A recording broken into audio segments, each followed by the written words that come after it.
Director Ram Gopal Verma સામે case નોંધાયો. CM Chandrababu નાયડુની morph તસવીર શેર કરવાનો આરોપ. ફિલ્મ ડિરેક્ટર રામ ગોપાલ વર્માનો વિવાદ સાથે જૂનો સંબંધ રહ્યો છે. તેઓ અનેક વખત વિવાદોમાં ઘેરાઈ ચૂક્યા છે. હવે ફરી એક વખત તેમની મુશ્કેલી વધતી નજર આવી રહી છે. તેમના સામે એફઆઈઆર નોંધવામાં આવી છે. આ વખતે મામલો આંધ્રપ્રદેશના મુખ્યમંત્રી ચંદ્રબાબુ નાયડુ સાથે જોડાયેલો છે.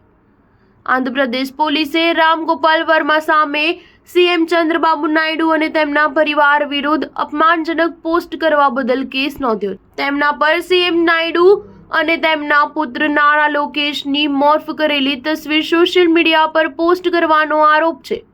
રામ ગોપાલ વર્મા પર Janasena party chief deputy CM પવન કલ્યાણ અને ટીડીપી નેતાઓની પર મોર્ફ તસવીરો શેર કરવાનો આરોપ લગાવવામાં આવ્યો છે. તેમની સામે પ્રકાશમ જિલ્લાના મધીપડુ પોલીસ સ્ટેશનમાં એફઆઈઆર દાખલ કરવામાં આવી છે. આ કેસ તેમના પર ટીડીપી નેતા રામલિંગમે દાખલ કરાવ્યો છે.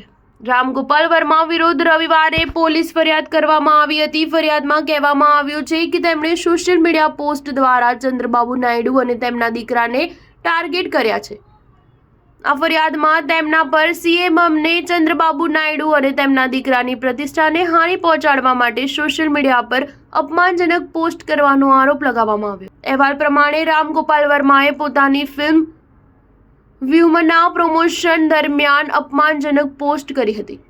તેમની આ ફિલ્મ પહેલા વર્ષ 2023માં રિલીઝ થવાની હતી. જો કે તેની રિલીઝ ટાળી દેવામાં આવી હતી અને પછી આ ફિલ્મ આ જ વર્ષે 2 માર્ચના રોજ રિલીઝ કરવામાં આવી હતી. ન્યૂઝ 7 હંમેશા સચ્ચાઈની સાથે.